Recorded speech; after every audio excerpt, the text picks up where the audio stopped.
Shalom pasteur, j'ai une question. Aujourd'hui, il existe des sites de rencontres chrétiens. Donc, je voudrais savoir si il est bon pour nous qui ne sommes pas encore fiancés d'aller sur ces sites pour chercher, pour rencontrer notre conjoint ou notre conjointe. Ok, amen. C'est une belle question.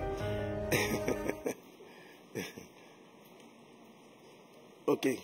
Est-ce qu'un chrétien doit aller sur des sites de rencontres chrétiens pour pouvoir rencontrer l'âme sœur? Même en fait, même sur des sites de rencontres en général. Ok. Effectivement, certains sont contre, d'autres disent mais pourquoi pas. D'autres disent pourquoi pas. Et bref, les autres vont dire mais tu ne sais pas qui tu vas rencontrer là-bas, il faut prendre le temps de prier, il faut prendre le temps d'analyser, etc., etc., etc.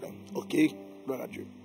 Alors frère, ce type de réponse dépend de la manière dont le type de réponse qui correspond à ta question, ma soeur, ma fille, et puis tous ceux qui sont concernés par la question répondent à la façon dont les choses sont utilisées.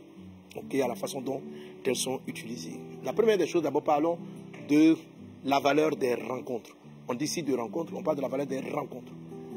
Dans la procédure et le procédé pour rentrer dans le mariage, selon Dieu, il y a les rencontres.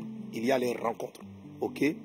Dieu veut que tu rencontres certaines personnes.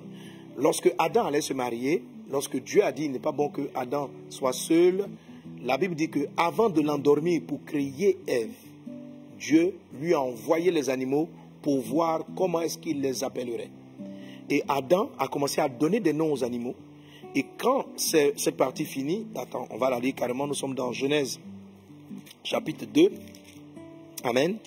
Voilà, j'ai toute une série d'enseignements sur comment est-ce qu'on reconnaît l'homme ou la femme de sa vie. Alors, il est dit, au verset 18, l'Éternel dit, il n'est pas bon que l'homme soit seul.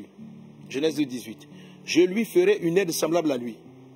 L'Éternel Dieu forma de la terre tous les animaux des champs et tous les oiseaux du ciel. Et il les fit venir vers l'homme pour voir comment il les appellerait.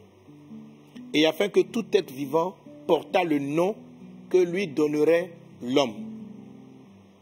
Et l'homme donna des noms à tous les bétails et aux oiseaux du ciel et à tous les animaux des champs. Mais pour l'homme, il ne trouva point d'aide semblable à lui. Alors l'Éternel Dieu fit tomber un profond sommeil. Donc tu vois, le verset 21 dit alors, c'est-à-dire c'est la conséquence, Dieu l'a fait tomber, il a suscité Ève. Et quand il a suscité Ève, voilà la phrase qu'Adam va prononcer, il va dire, cette fois-ci, voilà celle qui est os de mes os, chair de ma chair. Donc, on comprend très bien que, parce que tu vois au verset 18, Dieu dit, il n'est pas bon que l'homme soit seul. Dès que Dieu dit, il n'est pas bon que l'homme soit seul, verset 19, au lieu de lui créer Ève, de susciter Ève, Dieu lui envoie d'abord les animaux pour qu'il leur donne des prénoms, pour qu'il leur donne des noms. Et à l'issue de cela, la phrase, le verset 20 finit en disant, mais pour l'homme, il ne trouvera point d'aide. En fait, ce n'est pas Dieu qui fait cette remarque cette fois-ci, c'est Adam qui dit, mais qu'il n'a pas trouvé d'aide au milieu des animaux. C'est-à-dire qu'en donnant des noms à tous les animaux, Adam était en train de chercher l'être semblable. Donc Dieu, avant de lui révéler Ève, va permettre à Adam de découvrir les espèces animales et de voir qu'elles ne lui correspondaient pas. Il va voir le singe, il va voir ceci, donc il va observer, il va les rencontrer afin de pouvoir faire son choix. Et c'est à l'issue de ces multiples rencontres avec toutes les espèces animales que Adam va finir par dire, donc il n'y a pas d'aide qui soit semblable. Et quand il va dire que je n'ai trouvé personne, c'est alors, verset 21, que Dieu va l'endormir dans le profond sommeil. Amen. Entre parenthèses pour la régie, mettez les versets s'il vous plaît. Que Dieu va l'endormir dans le profond sommeil et que Dieu va lui susciter Ève, d'où il va donner cette phrase, cette fois, voilà celle qui est os de mes os. C'est-à-dire quoi? Un des problèmes aujourd'hui qui font que beaucoup de frères et beaucoup de sœurs n'entrent pas dans le mariage de Dieu, c'est le fait qu'ils refusent de passer par l'étape que j'ai appelée dans la série d'enseignements et que tu trouveras dans mes ouvrages sur le mariage, c'est l'étape de la nomination, l'étape de rencontrer des personnes et de les observer, analyser, voir. Les chrétiens, beaucoup d'aujourd'hui sont dans l'erreur, ils veulent avoir une révélation unique. C'est-à-dire que je suis en train de prier. J'ai un songe qui apparaît là-bas, puis on dit voilà ton Adam, voilà ton Ève. Ça ne fonctionne pas comme ça. Ça ne fonctionne pas comme ça. La Bible dit, dans le livre des Actes des Apôtres, j'oublie exactement la référence, si la com peut m'aider, dans le livre des Actes des Apôtres, que Dieu a voulu que l'homme puisse le chercher en tâtonnant, quoi qu'il ne soit pas loin de nous. Ok? Il faut savoir ça, que pour que Dieu te donne ce qu'il veut, il veut souvent que tu tâtonnes. Autrement dit, la réponse de Dieu est une conjugaison d'expérience. C'est-à-dire, quelquefois, pour entendre mieux la voix de Dieu, il faut expérimenter ce qui n'est pas la voix de Dieu. Il faut observer ce qui n'est pas le chemin direct de Dieu. Ok? Donc, Dieu a voulu que les hommes cherchassent le Seigneur et qu'ils s'efforçassent de le trouver en tâtonnant. Ça veut dire par tâtonnement. Ça veut dire je touche, ce n'est pas bon. Je touche, ce n'est pas bon. Je fais plusieurs tâtons avant de savoir ce que Dieu veut. Donc, les rencontres sont importantes. À ce titre-là, s'il existe des sites où on permet à l'homme de passer cette phase-là, de discuter avec plusieurs personnes et de rencontrer plusieurs personnes qui sont supposées déjà être chrétiennes. Amen. Parce que pour faire le choix, il faut que la personne soit os de tes os, chair de ta chair. Amen. Os des os, ça veut dire que votre être intérieur correspond. Autrement dit, c'est quelqu'un qui est né de nouveau. Donc quand tu vas aller dans le site de rencontre, si tu vas dans le site de rencontre, tu dois veiller à tout prix à faire cela. Parce que si ton problème, c'est que tu as un problème avec ton être intérieur, que ce soit sur les sites de rencontre ou dans la vie de tous les jours, tu vas faire des erreurs. Ok? Ce que je veux dire, pour résumer, est-ce qu'on peut aller sur un site de rencontre?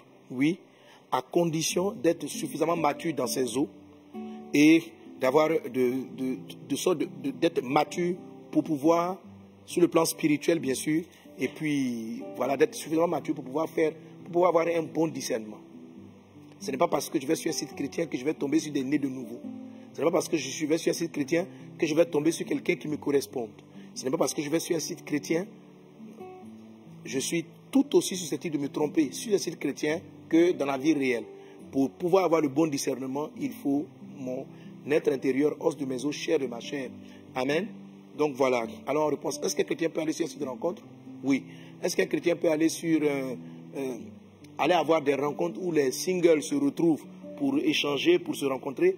Je vous le conseille et il faut même le faire. Si vous voulez rencontrer l'homme de votre vie, Dieu ne va pas vous faire exempter l'étape du tâtonnement. Ok? Vous devez être à l'église, fréquenter les frères, les sœurs, fréquenter les frères, fréquenter les sœurs. Maintenant, dans la fréquentation, il ne faut pas aller loin. Voilà, il faut beaucoup de garde-fous, de la prudence. Quelqu'un qui arrive et puis très rapidement, votre affaire veut aller au sexe sans respecter la loi des respect des parents. S'il y a des rencontres, vous allez faire une grave erreur, c'est diabolique. Ok? Voilà. Même dans la vie pratique, voilà. Donc, s'il n'y a pas tous ces garde-fous de la parole de Dieu, que vous entrez dans les rencontres, y compris dans la communauté chrétienne, comme dans un site de rencontre, si vous ne mettez pas tous ces garde-fous, vous allez faire de graves erreurs. Amen. Donc, avec les garde-fous que je t'ai donnés tantôt, tu dois, bien sûr, maintenant, suivre plus vraiment les process de ta communauté, de ton église. Il faut faire vraiment attention. Les pasteurs et dans les églises ont mis des ensembles de formations et de coaching qui vont vous aider justement à mieux faire le discernement. Hein, à mieux faire le discernement. Donc, il faut suivre la procédure. À vase d'honneur, s'il y a quelqu'un qui dit que chrétien, tu as vérifié qu'il est né de nouveau, tu as vérifié qu'il marche dans la crainte de Dieu, vous causez. Bon, vous êtes rencontrés. En tout cas, il faut prendre des mesures. Un, pour ne pas pécher, pour ne pas te mettre dans l'impudicité, pour ne pas te corrompre, pour ne pas... Voilà, il faut prendre vraiment des mesures de prudence. Mesures que tu vas aussi utiliser en étant là. Voilà. Et donc, à vase d'honneur, une fois que quelqu'un semble vous intéresser, et même avant d'être intéressé, on a la première étape de formation qu'on appelle Eden 1. Donc, à Eden 1, on donne des formations et des cours pour développer en toi l'art du discernement des os et de la chair de la chair. Ça, c'est la première étape. Après quoi, on va t'encourager aux rencontres. Donc, on va organiser des séries de rencontres. Je crois qu'il y en a eu récemment, il y a une qui aura bientôt, des séries de rencontres entre les singles. Ils vont se rencontrer, mais avec cet enseignement-là. Parce que tous ceux qui rentrent, qui sont à l'église, ne sont pas chrétiens. Il y a des lourds ravisseurs au milieu. Ok? Donc, ce n'est pas parce que tu as rencontré quelqu'un dans un site, même en physique, recommandé, c'est-à-dire il marche à côté du pasteur. Tu le vois, il fréquente le pasteur. Tu vas dire c'est forcément un ange. Ce n'est pas vrai. Judas marchait à côté de Jésus. Ok? Voilà. Donc, fais attention. Il faut appliquer les règles du discernement de la rencontre, même pour quelqu'un qui fréquente 24 heures sur 24 le pasteur, il faut suivre ces étapes-là. Donc à Eden 1, on va t'apprendre à poser les bonnes questions, à faire les bons tests pour savoir si la personne est os de tes os, chair de ta chair. Et après Eden 1, si vous avez décidé vraiment à aller de l'avant, à passer l'étape numéro 1, vous passez à Eden 2, où maintenant on va coacher vos fiançailles en vous faisant respecter la présentation aux parents, la prière avec les parents, en fait tout ce qu'il y a, vous posant des bonnes questions progressivement. Et puis après Eden 2, vous êtes prêts, on vous amène à réfléchir à des questions d'ordre financier, d'ordre social, la gestion de la belle famille, si ce sont des mariés qui ont, des fiancés, pardon, qui ont déjà des enfants, tout ça vous avez besoin de vous préparer. Et c'est ça Eden 2 en fait, on vous prépare à réussir votre vie de couple. Avant, maintenant, on passe au mariage et puis au mariage. Bref, donc voici un peu, je vous donne un peu l'exemple à base d'honneur, mais beaucoup d'églises le font. Et c'est comme ça qu'il faut faire. Que Dieu te bénisse abondamment. Voilà, et que ça puisse aider quelqu'un. Amen. Rendez-vous ce mardi à 12h30 GMT au Mohamed Sanogo Live avec le pasteur Mohamed Sanogo en direct sur Facebook, YouTube et Instagram. Abonne-toi, like et partage.